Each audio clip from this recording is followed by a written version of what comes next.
দীর্ঘদিন ধরে মাঠের বাইরে রয়েছেন সাকিব আল হাসান, তবে গতকাল বিশ্বসেরা এই অলরাউন্ডারকে দলে নিয়েছে পিএসএল এর ফ্র্যাঞ্চাইজি লাহোর কালান্দার্স।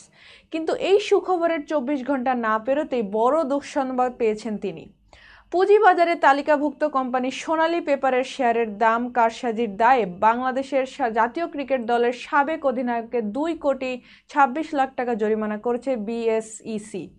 বৃহস্পতিবার বাংলাদেশ সিকিউরিটিজ অ্যান্ড এক্সচেঞ্জ কমিশনের সূত্রে এ তথ্য জানা গেছে। জানা যায়, কমিশনের এপ্রিল মাসের এনফোর্সমেন্ট অ্যাকশন রিপোর্ট অনুসারে পরপর 2 পর্যায়ে সোনালী পেপারের শেয়ার সমন্বিত কারসাজির জন্য সাকিব আল হাসান সহ 13 জনকে মোট 29 কোটি টাকা জরিমানা করেছে বিএসইসি। জরিমানার সম্মুখীন হওয়া অন্যরা হলেন আবুল খায়ের বা Hiru, Kazi Sadia Hasan, Abul Kalam Matbar, DIT cooperative, Kazi Farid Hasan, Kazi Fuad Hasan, Konika Afroz, Sajed Matbar, Mohammad Bashar, Monarch holdings, Monarch hotel and resorts, Softavian এবং জাভেদ এ মতিন।